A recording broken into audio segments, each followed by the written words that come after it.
There is one massive elephant sitting in a room of society, and that is mental health.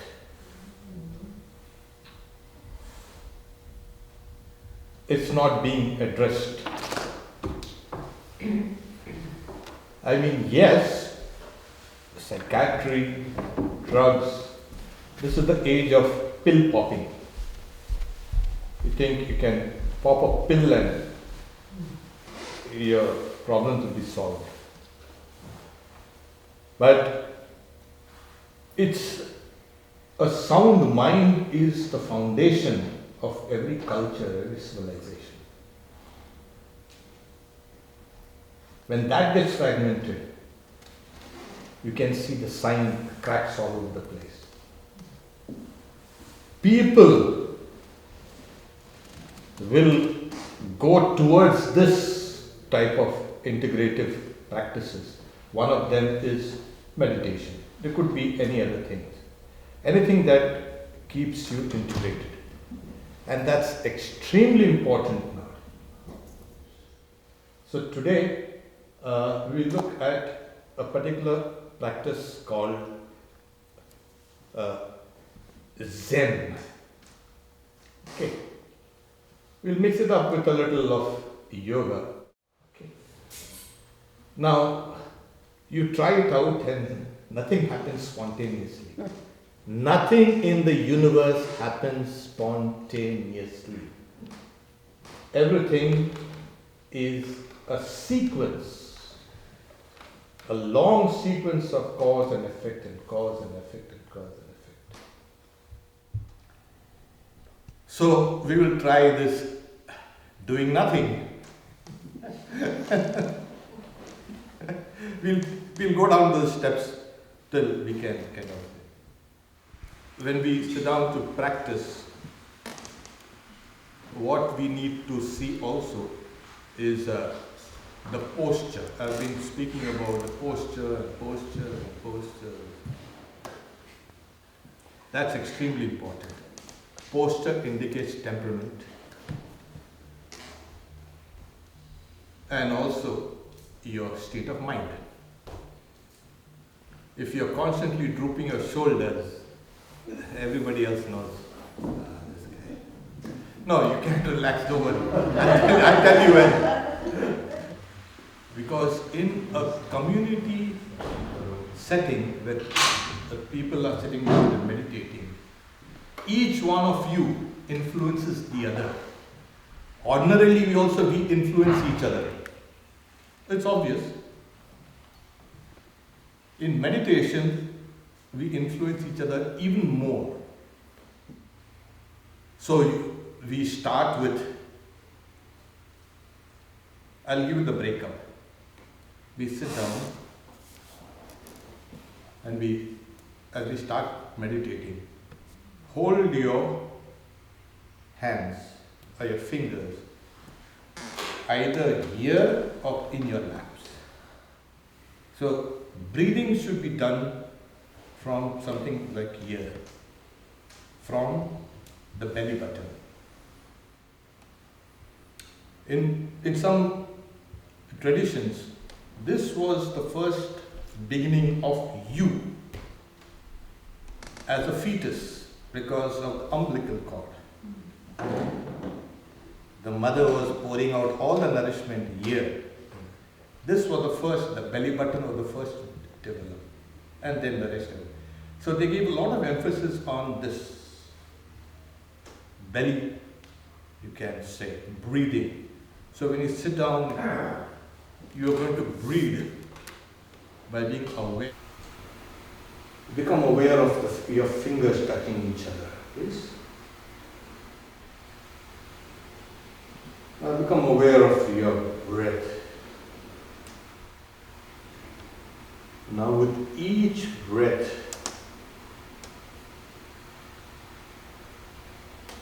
silently repeat your own name. Feel that strength in your body. Feel extremely strong.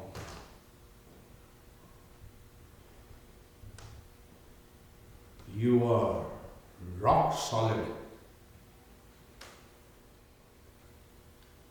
Become aware of your breath, please. Feel the breath from your nostrils to your belly. Your inhalation and exhalation. Feel every movement of inhalation and exhalation. Watch the screen of your mind, please.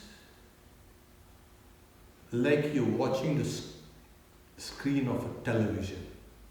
You are separate from the screen. Whatever comes on the screen, let it come and let it pass. Let it go and just watch the whole thing. With this, there's a reduction of the activity of the ego. This is being taught to everybody, those who are not even ready for it. There needs a few years actually of grounding, and then people can do it. So when people sit down and try to think of nothing, they fall asleep. And then, I never thought of anything. I was meditating. No. So like I said, again, that illustration of a bow and an arrow. When it's taught, you're pulling it, you're using the entire force, it is still, and yet it has all the kinetic energy there. And you'll know when you just let go. So Zen and the art of archery and all that. Don't worry about all these things. But these practices were designed to cut through many of the, you can say, things that had grown around yoga practices. And it is necessary for a good many of people. So these people go to the very heart of yoga. Get straight and don't bother with the frills, with the trappings. So get there and do nothing, and what you get is something called spontaneous enlightenment. What happens? So it said, before enlightenment, drawing water, chopping wood. After enlightenment, drawing water, chopping wood. So what? What difference does it make? Oh, that's the whole world of a difference. But your external, your body and mind will now look at this same thing in a completely different way. A flood of light has been kind of thrown into that. So this is, so remember, drawing water, chopping wood, what happens?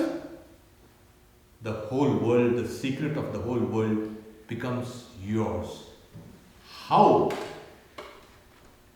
By unraveling your own secret. Right now, if you ask everybody, we base our whole life and everything on this feeling of identity as me. Try to find where this identity is. It's definitely not in your body. Try to find it where it is. It's like a phantom. It is there, it is not there. So your ego also, your sense of identity is also something like that. It is there, it is not there. These practices, will get you beyond your sense of the ordinary identity. and you will come in touch with existence. This is what is meant as clear sight about existence. Okay? From its elements. So in the middle, your ego is holding on to this thing. This. Subtle thought. So the moment you understand that's an ego that's holding on to this, you can let go. So first, observe it like a witness. Let things come and let things go. Next is, suppose this mic is very close. Suppose I keep on pushing it more further and further and further away. I'm creating a distance between this and this. That's the second stage what you need to do. You put a distance between this and that. Whether it's a good thought or a traumatic thought or whatever. Make a kind of a distance between that. And as the distance increases, then you find you can easily feel that this has never been a part of me. The moment you feel that this has never been a part of me, you can easily let go. Yeah. In Bhakti Yoga, the devotional aspect, instead of letting go, you let go. You know how? This does not belong to me, this belongs to God. And this belongs to God, and this belongs to God, and the whole world belongs to God. I belong to God. Everything I do, it belongs to God. So that way you're letting go. Okay. So that is the positive side. Everything, yeah. So Swami Vivekananda, God, you don't have to worry about all that thing. You don't have to give up everything.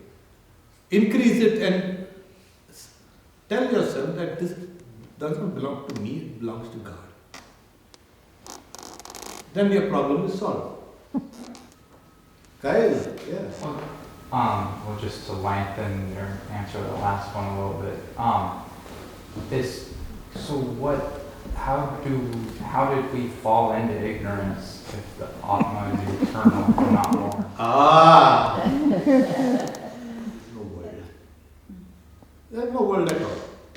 The moment the mind comes in, first thing you become aware of yourself, and then, oh, it's morning. Oh, it's Monday morning. Good. So, the mind has created this diversity. Okay? So, don't go outside, get inside. So, Swami Vivekananda, he says, to perceive, he used the analogy of a chair. Even to perceive the chair, I have to perceive it in and through my Atman, myself. So where is the self? You are that self. But when did it start? No. Why did it start? I don't know. Really, it's like, that's why they say it's ignorance. When did it start? Now, if you ask a sage, saying, when did ignorance start? He'll say, ignorance? What ignorance? I don't see any ignorance. What do you mean start? Stop. So their perception of reality is complete. For them, it does not exist. The reality. So you are giving reality to ignorance. Don't do that. Yeah. The moment when did it start? It never existed. And then, this is that intuitive leap that we say that, I was just talking to some devotees there. He said, to thoughts a year, then who's thinker? If there are thoughts, you have to have a thinker. The moment you put a mirror in front of the thinker looks, oh God, yeah. It will forget those thoughts. And that is what meditation really is. Stopping the thinker from identifying itself with those thoughts. And I give the example, like we are seeing all these things around, okay, you are separate from these things. Close your eyes and you see all these things coming up. Why are you so involved with those thoughts? Pull yourself away, and as you pull yourself away, put a mirror on your own self. The moment you put a mirror, all these thoughts which have been rambling about in the mind stand controlled. This is the best, that's why they say this Zen or these meditation techniques is the best, because you don't need to control individual thoughts or emotions. Just put a mirror to that thinker. And oh my God, everything else falls to the ground. So how do you do that? How do you put a mirror? By keeping the mind on the present. The moment your mind is on the present, the past and the future simply drops away. Can you do that? Yes, you can do that.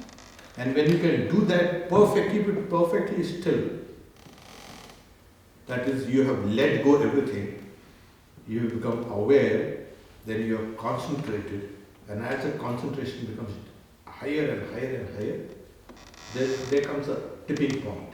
The whole thing collapses. That is enlightenment. So, what is enlightenment? Drawing water, chopping wood. Drawing water, chopping wood. Okay.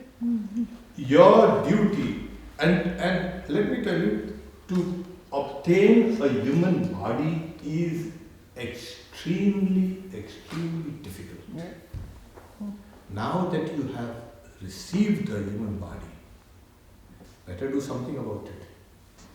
Oh yeah, because you don't know. There's billions of souls. You get a chance. Me first. Stand in the queue. And you see there's a long queue. What does Vedanta say that we should do about the material suffering in the world around us? Like just to throw out, like the hundreds of millions of people in extreme poverty.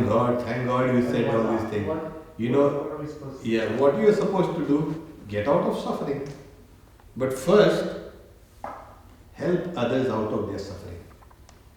Vedanta says, help others out of their suffering. Don't increase the world's suffering.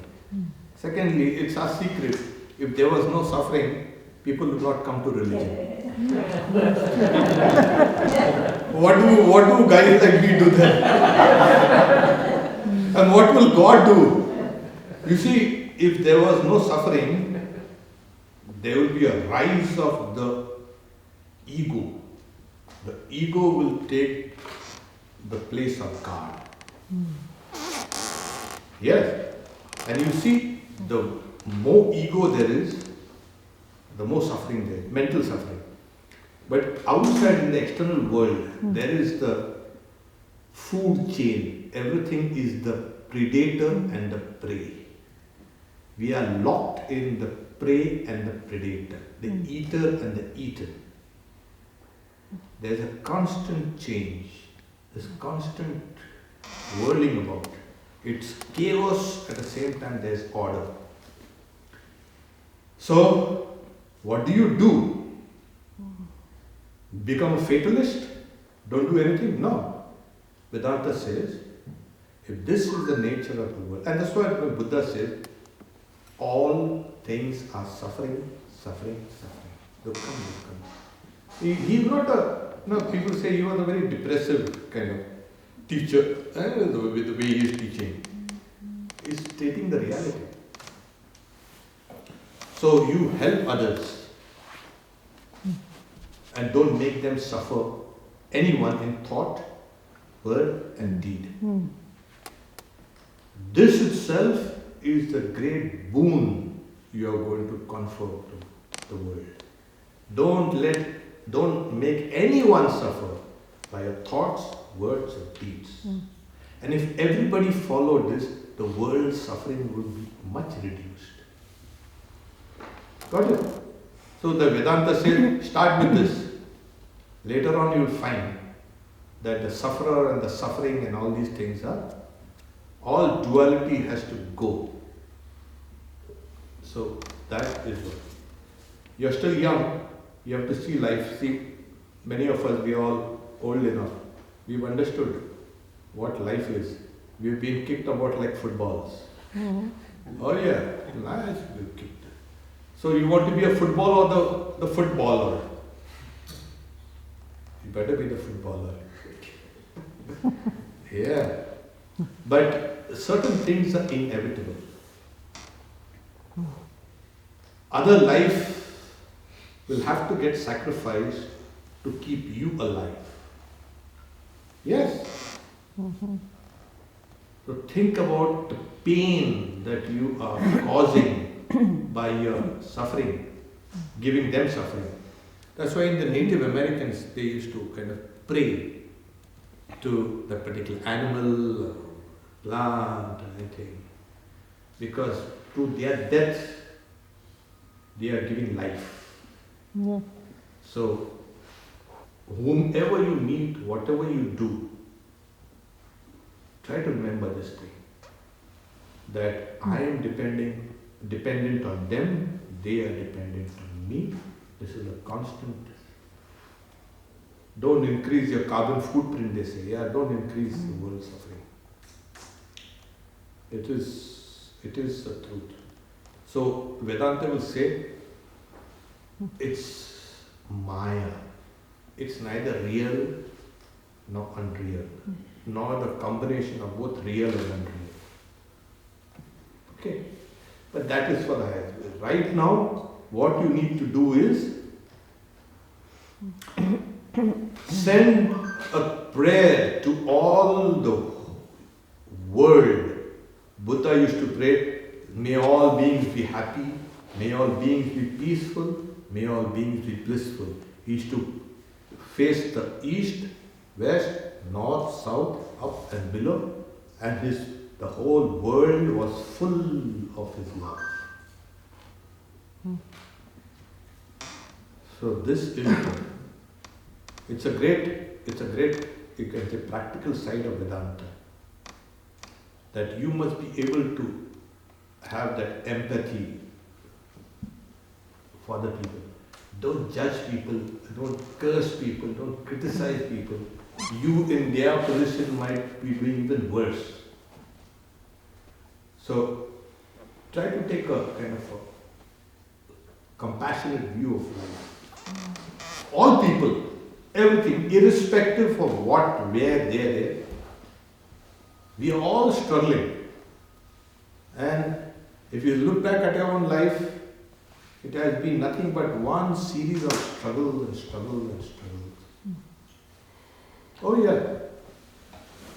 There was a great sage called Ami Mandavya.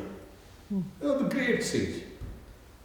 So, you know what sages do? They are meditating. So one day he was meditating in his hermitage, and a band of thieves, they were fleeing, and they took a shortcut through his hermitage, and while they were fleeing, some of the articles that they had stolen fell down, they were dropped there. Behind those thieves came the king's guards, the palace guards. And they came and they asked this sage, have you seen some guys running about here? Me? No, I haven't seen anything. He was meditating. And then they were searching the place and they found some, jewelry and all these things falling down. Hey, this guy, he is kind of a make-believe sage. He's actually a thief here. I say, no, I have nothing to do with it. Can you explain this? I can't explain. They're saying, they arrested him and took him to the palace. And the king was full of derision. Oh, great sage, you are nothing but a kind of thief. This and that. So what's the punishment? The punishment was he will be tied for one whole day, okay, on spikes. And if by the end of the day he doesn't reveal where he has stashed the loot, then he will be, he will continue whatever till he breaks. So the poor sage, he was a great sage. He was named Mandavya. So he was there lying down, tied down on those spikes, sharp spikes. And he was thinking, now what karma did I do to suffer this way? I have been pure and holy since my very birth. I've never done harm to anyone. And this is the result of some karma. What karma?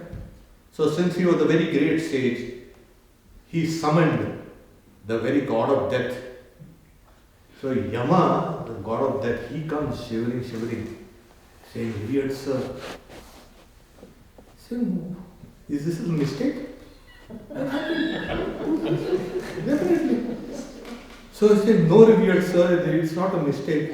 But I don't remember harming anybody all my life. So what result of karma is this? So he's saying, revered sir, when you were young, you used to, with that sharp end of a blade of grass, poke at some birds. That in India we had the long kusha grass. It's like kind of fun, Yeah. But I was young, I did not know. Whether you are young or not, you did it. This is the result of why you are tied on these spikes. So he said no. Then he made a deal with the god of death. As long as the person, his ego or her ego has not been crystallized, that person is not responsible for his or her actions. So, okay, revered sir, whatever you say. And so, by the time the child is 7 or 8, the first crystallization of the sense of the do or the I. When you are responsible for that, when that consciousness comes of the I, then you are responsible for all actions, what you've done. Whatever you've done, that's why babies have a nice time. They don't have a sense of self or a sense of duty. And that's why we should remember that was the best period of my life. Everybody, which was the happiest time of your life? Oh, when I was young. My mother was there, my father was there, they were taking care of everything. Because your ego wasn't crystallized yet. And when it becomes crystallized, then you are responsible for everything. Okay? If you're in 7, do whatever you want, right? Do whatever you want, but you can take whatever you have done. So that is, because you are responsible, personal responsibility, so you take it. So, and how do you negate this? By helping others, by sacrificing for others. So that's the best, the very best way. So the more you can come out of your small self, help people, help the universe, help the world, help. Nothing like that. You will become a better person. More loving, more compassionate, more understanding. Yeah. So because when people are in pain, they are the most vulnerable. Most vulnerable. So when you can go out there, help the people there, they'll be ever grateful. You'll be worshipped like a god. You want to be a god? Go out and help people. I mean, they will not put you there and sit down here and we'll throw some water on you, some flowers and go out and do that. And that's why Buddha says, if the world is full of suffering, go out and help the people. Yeah. So, the question on suffering is this. Okay.